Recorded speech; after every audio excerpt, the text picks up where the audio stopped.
It started with a knock on the door, soft at first, almost like whoever was there wasn't sure they should even be. I was in the kitchen, still in my pajama pants, stirring sugar into my coffee when it came again, 3 quick taps that made my stomach tighten for reasons I couldn't explain. When I opened the door, I saw her. Emily. My best friend's younger sister. I hadn't seen her in years, not since she was that quiet, shy teenager who used to hover in the corner when we hung out. But she wasn't that anymore. She was older now, 21 maybe, hair damp from the rain, a small backpack slung over one shoulder, and eyes that looked tired in a way that had nothing to do with sleep. She gave me this hesitant smile, the kind that's polite but hiding something much heavier underneath. Hi. I didn't know where else to go, she said. My mind tried to catch up with what was happening. I knew her only as the sweet, bookish girl my friend always complained about for borrowing her clothes. But here she was, standing on my porch, dripping rainwater onto my welcome mat, looking like she'd been carrying the weight of the world for days. I stepped aside without thinking, motioning for her to come in. The warmth of the apartment seemed to wrap around her, but she didn't take off her jacket. She just stood there for a moment, glancing around like she was trying to decide if she was allowed to be here. I asked if she was okay. She hesitated, then let out this little laugh that didn't sound like laughter at all. Not really, she said quietly. I left home. I didn't have anywhere else to stay, so I thought maybe. I don't know, maybe you wouldn't mind? There was something in her voice that made me feel protective instantly, like saying no wasn't even an option. I told her she could stay as long as she needed, but she still didn't seem to relax. She thanked me, but her eyes kept darting away, as if she didn't want me to see what was hiding there. We sat in the living room, the rain tapping against the windows, and she told me bits and pieces, about arguments with her family, about feeling like she didn't belong, about how things had been bad for a while but had finally reached a point where she couldn't take it anymore. She spoke slowly, carefully, like she was afraid the words might make everything too real. I listened, sipping my coffee, my chest tightening at the thought of what she must have been through. She had changed so much since I last saw her. There was still a softness about her, but it was layered with something else now, an edge, a quiet resilience. The more she talked, the more I caught myself watching her. Not just listening to the words, but noticing the curve of her jaw, the way her hair kept falling forward and how she'd tuck it behind her ear without even thinking. I shook the thought away, telling myself it was just concern. She was my best friend's sister. That was all. When she finally fell silent, I told her I'd make up the guest bed for her. She gave me this small smile, and for a moment, it almost looked like some of the tension in her shoulders eased. But later that night, when I was lying in my own bed, I couldn't stop thinking about the way she had looked at me just before I turned off the light in the hallway. There was something in her eyes, something I couldn't name yet, that lingered in my mind long after I should have been asleep. And that was before I woke in the middle of the night to the sound of my bedroom door opening. I remember the sound first, a slow, careful push of the door, as though whoever was coming in didn't want to wake me. My room was dark except for the soft orange glow from the street lamp outside, spilling in through the blinds. I stayed still, my heartbeat picking up, not out of fear exactly, but from the strange awareness that something unexpected was about to happen. The door clicked shut, and I heard the faint pad of bare feet against the carpet. "Emily?" I whispered, my voice low, uncertain. She didn't answer right away. I could hear her breathing, quick and shallow, like she was working up the courage to speak. Then her silhouette appeared beside the bed. She was wearing an oversized t-shirt, probably one from her backpack, the hem brushing the tops of her thighs. In the dim light, I could see her hugging her arms around herself. I couldn't sleep, she said finally, her voice so quiet I had to strain to hear it. It's too quiet in that room, and I didn't want to be alone. I shifted slightly, pulling the blanket back in an unspoken invitation. She hesitated for only a moment before climbing in beside me. The mattress dipped under her weight, and the faint scent of her shampoo, something sweet, maybe coconut, drifted over me. She stayed on her side at first, a careful gap between us, but even in the dark I could sense her tension. We lay there without speaking for a while, listening to the rain outside, the occasional car passing by on the wet street. My mind was racing, trying to make sense of what this meant. I told myself she just needed comfort, someone familiar in a place that didn't feel like home yet. But the truth was, I felt something electric in the air between us, a quiet pull I didn't want to acknowledge. At some point, she shifted closer, her arm brushing mine lightly. It was the smallest touch, but it sent a wave of heat through me. I turned my head slightly, and in the soft streetlight I could just make out her face, eyes open, watching me. There was a vulnerability there, but also something steady, something that made it hard to look away. "Thank you," she whispered. "For letting me stay. For not asking too many questions."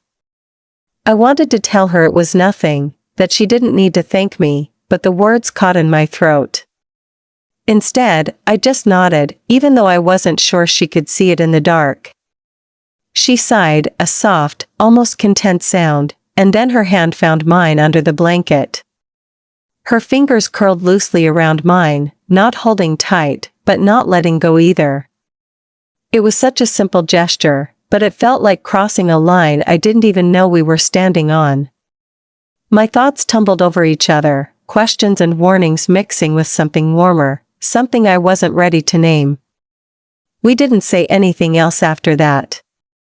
Her breathing eventually slowed, and I thought she might have fallen asleep, but I stayed awake for a long time, staring at the faint shadows on the ceiling, feeling the weight of her hand in mine, wondering how something so small could change everything. And though I didn't move, though I kept my eyes fixed on the dark, I could feel it, the way my heart was already betraying me.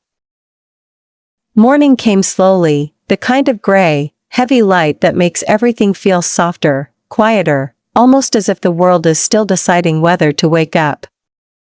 I opened my eyes to the faint smell of rain lingering in the air, and then I felt it, warmth. Emily was still there, curled on her side, facing me. At some point in the night, we must have drifted closer. Her knee brushed against mine under the blanket, her hair a little messy, a few strands fanned across her cheek. She looked peaceful in a way she hadn't when she'd arrived, her face relaxed, lips slightly parted. I stayed still, afraid that moving would break whatever fragile thing was holding this moment together. My mind was a knot of thoughts. She was my best friend's sister. She was vulnerable right now. She trusted me. All the reasons I should keep this feeling locked away were stacked up neatly in my head, but still, my gaze lingered on her. I noticed how her eyelashes rested against her skin, how her breathing created the faintest rise and fall of the blanket between us. My chest felt tight, not in a bad way, but in that way you get when something is too much and yet you don't want it to stop. She stirred then, blinking herself awake.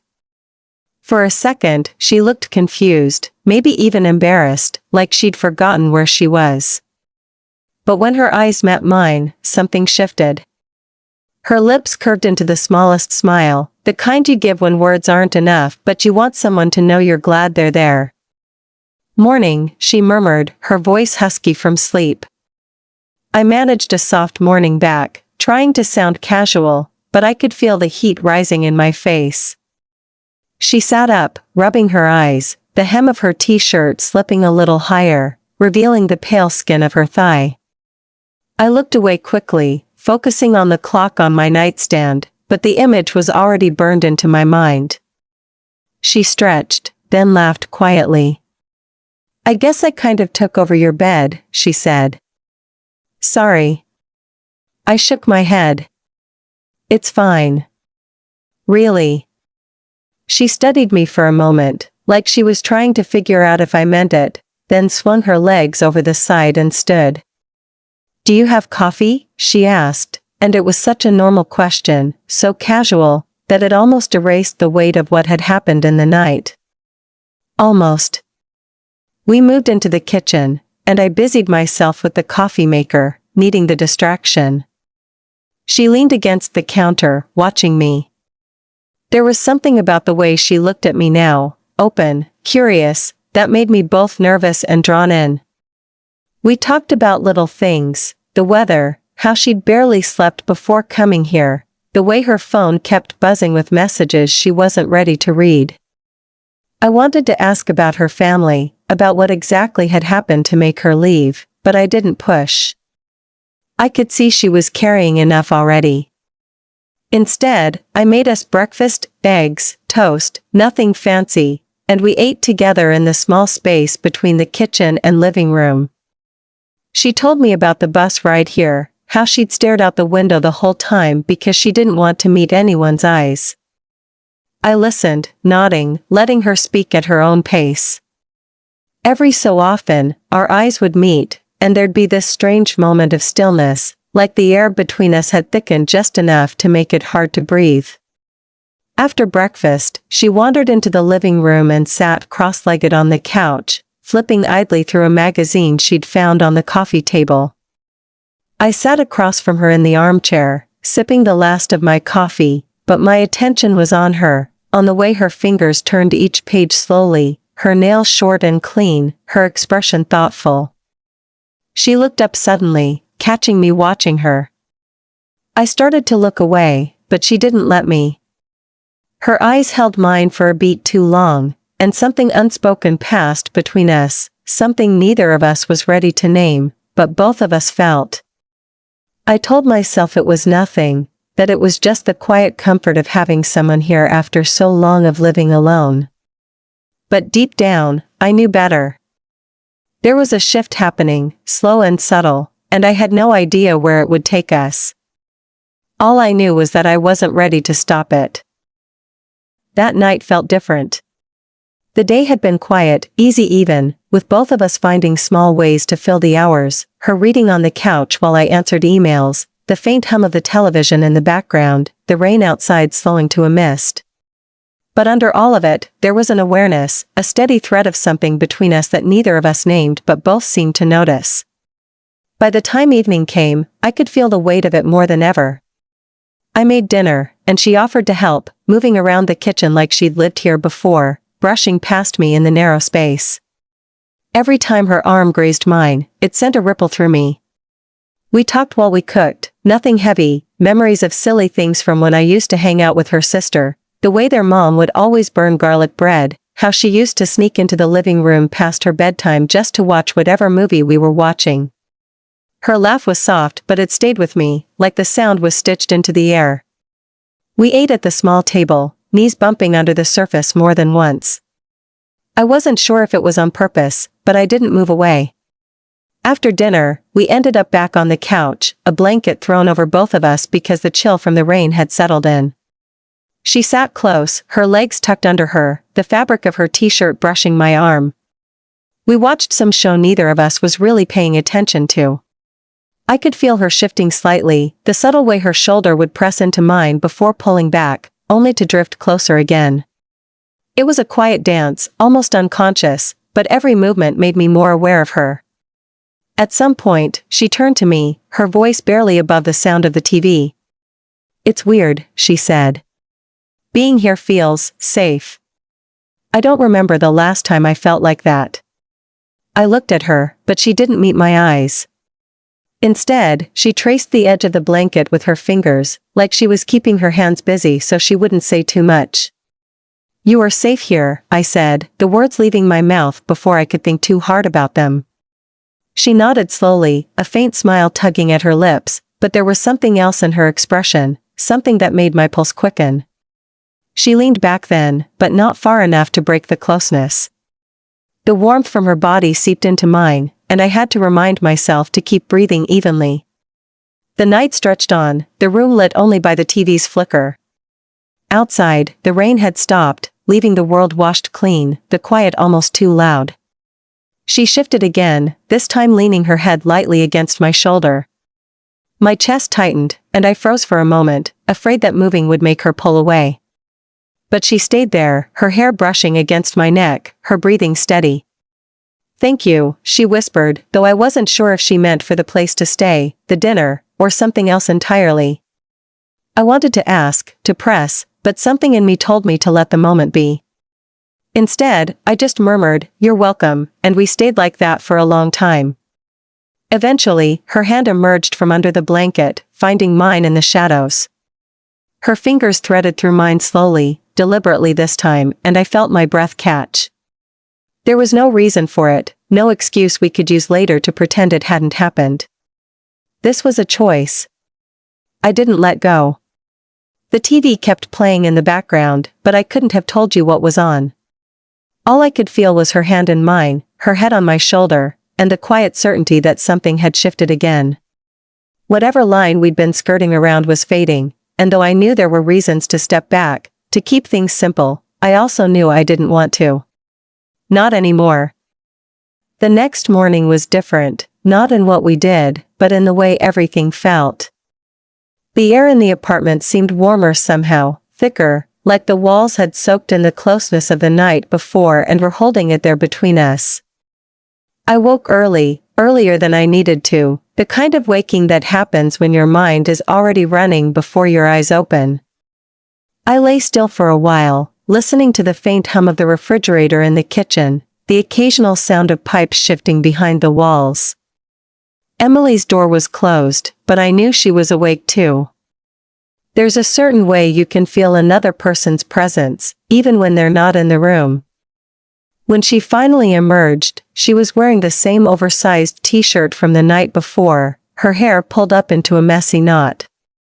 She looked softer in the morning light, her eyes still carrying that sleepy heaviness that made me want to keep her here forever. She smiled faintly when she saw me at the counter. "You're up early," she said, her voice still rough from sleep. I shrugged, trying to sound casual. "Couldn't sleep." She poured herself coffee and sat across from me at the small kitchen table, her hands wrapped around the mug.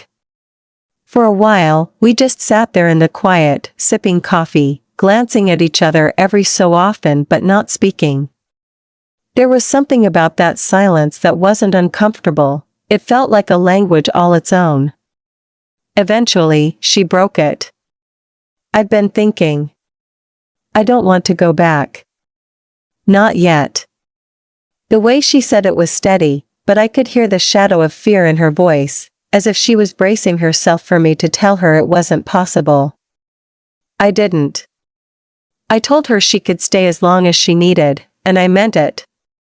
She nodded, a small, relieved breath leaving her lips, but her eyes lingered on mine a second too long before she looked down at her coffee. Later, we decided to get out of the apartment for a bit. It had been days since I'd been anywhere but work and home, and she said she needed some air. We walked through the small park a few blocks away, the ground still damp from the week's rain. The trees dripped slowly, their leaves shining wet in the pale light.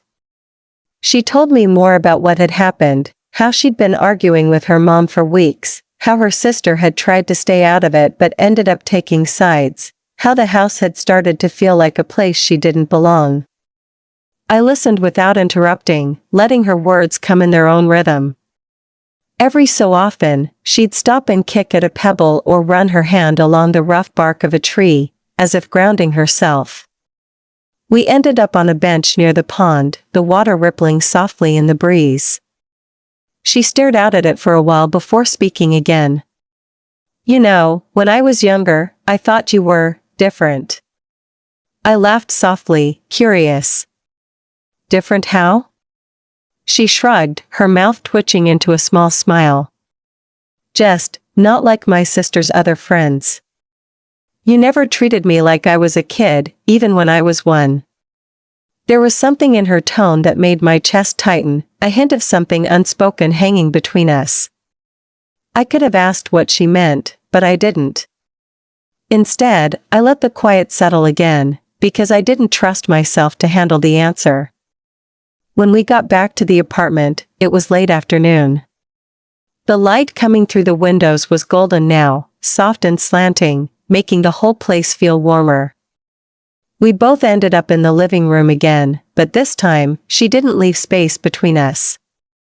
She curled up close, her legs brushing mine, and I felt that now familiar surge of awareness. We talked about nothing, TV shows, random memories, little things that didn't matter, but underneath it all, the current between us was steady, undeniable. At one point, she laughed at something I said and let her hand rest on my knee. It stayed there, light but deliberate, and I could feel my pulse in the tips of my fingers. I wanted to tell her everything that was building inside me, but I also knew that saying it out loud would change everything. So I didn't. I just let the moment stretch, holding on to it like it was something rare and fragile, even as I knew it was only going to pull us deeper. That night, the air inside the apartment felt heavy in a way I couldn't quite name. It wasn't the weather, outside, the rain had stopped completely, the streets drying under a cool night breeze. It was something else, something that seemed to hum between the walls. We'd both stayed up later than usual, sitting on the couch, sharing a blanket again, letting the glow from the TV wash over us even though neither of us was really watching. Emily had her legs curled under her, close enough that the fabric of her t-shirt brushed my arm whenever she shifted. The warmth of her thigh kept seeping through the blanket, and I was too aware of it, too aware of her, of the faint scent of coconut shampoo in her hair. At some point, she leaned forward to grab her water from the coffee table, and the blanket slipped slightly off her shoulder. The soft curve of her collarbone caught the light, and my eyes lingered a second too long before I forced myself to look back at the screen. But I think she noticed. She didn't say anything, but when she settled back, she was even closer. "Can I ask you something?" she said after a long stretch of silence. Her voice was soft but carried a weight that made me turn to her instantly. "Of course." She hesitated, chewing on her bottom lip the way she did when she was thinking too hard. "Do you think I'm difficult? Like, hard to be around?" I frowned, surprised by the question. "No. Not at all." "Why would you think that?" She shrugged, looking down at her hands. "That's what my mom used to say. And sometimes my sister too, when we'd fight. That I'm too much. Too sensitive. Too, everything." There was a tightness in her voice, like the words had been sitting there for a long time, pressing against her until they finally slipped out. Without thinking, I reached over and took her hand. "You're not too much," I said firmly. "If anything, you're just honest. And the people who can't handle that? That's on them, not you." She looked at me then, really looked, her eyes glassy in the dim light. "You always know what to say," she murmured, almost like she didn't mean for me to hear it. We stayed like that for a moment, my hand over hers, our eyes locked. The sound of the TV blurred into the background, replaced by the steady rhythm of her breathing. Slowly, she shifted closer until her knee pressed into mine, her shoulder against my arm. She didn't let go of my hand. The tension in the room had changed now. It wasn't heavy anymore, it was charged, like a wire stretched tight between us. I could feel my pulse in my fingertips, in my throat, everywhere. "You make it easy to breathe here," she said quietly. The words hit me in a place I didn't expect, and for a second, I couldn't speak. I just squeezed her hand, and she smiled faintly, almost shyly, before leaning her head against my shoulder. My heart was pounding so hard I was sure she could feel it. The rest of the night passed in a kind of haze. We didn't move much, didn't talk much either, but there was a closeness that felt almost dangerous in how right it seemed. Every time she shifted, her hair brushed my jaw, and every time I thought about putting more space between us, I stayed still instead. When she finally got up to go to bed, she lingered for a moment in the doorway, looking back at me. Her expression was unreadable, but there was a softness there, something that made my chest ache. "Good night," she said. I nodded, but the word stuck in my throat. I just watched her disappear into her room, the faint sound of the door clicking shut following after her. And then I sat there alone in the dim glow of the TV, wondering how much longer we could keep pretending this was something we could control. The next day started quietly, but there was an unspoken awareness between us that hadn't been there before, or maybe it had been building for days and was now impossible to ignore. I woke to the smell of coffee already brewing, something that never happened unless I made it myself. When I walked into the kitchen, Emily was there in one of my hoodies, sleeves too long, her hair loose around her shoulders. She was barefoot, leaning against the counter while the coffee maker gurgled, and for a moment, I just stood there watching her, my mind catching on the strange domesticity of it all. She looked like she belonged here. She looked like she'd always belonged here. She noticed me and smiled, that slow, slightly shy smile I'd come to recognize, the one that reached her eyes in a way that made it hard for me to look away. "I thought I'd let you sleep," she said, handing me a mug. Our fingers brushed in the exchange, just for a second, but it was enough to make my pulse trip. We sat at the table together, sipping coffee, the morning light spilling across the surface in soft golden stripes. She told me she'd been thinking about maybe finding a job nearby, something small just to keep her busy.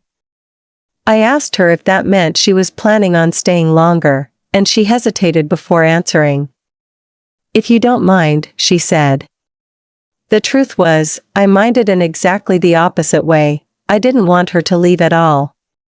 I didn't tell her that, but I think some part of it must have shown in my face because she glanced away quickly, a faint flush rising in her cheeks. Later that afternoon, we went out for groceries. It was such a simple thing, walking the aisles together, but it felt almost too easy, too natural, like we'd slipped into some quiet rhythm without trying.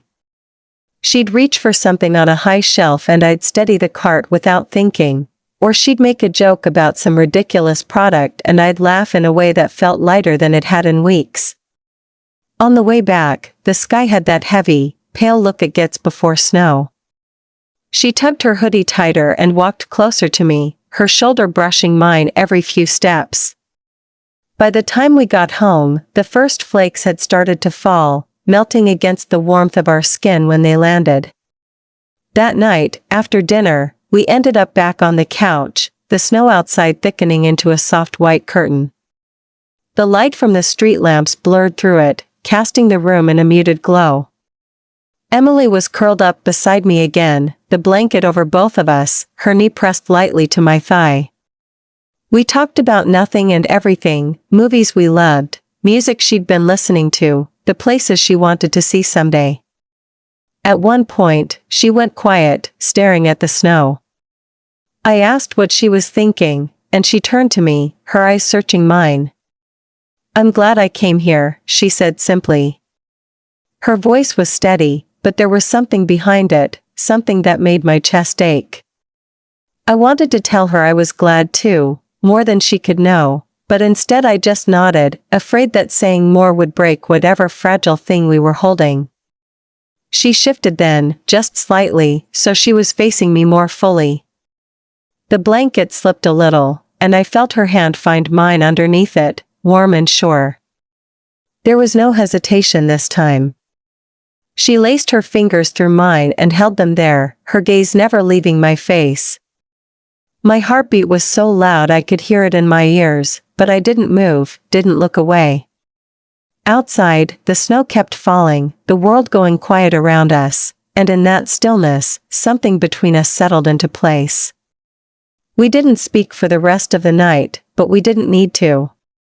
The way she stayed close, the way her hand stayed in mine long after the TV had gone dark, said more than either of us could have put into words. The next day started quietly, but there was an unspoken awareness between us that hadn't been there before, or maybe it had been building for days and was now impossible to ignore.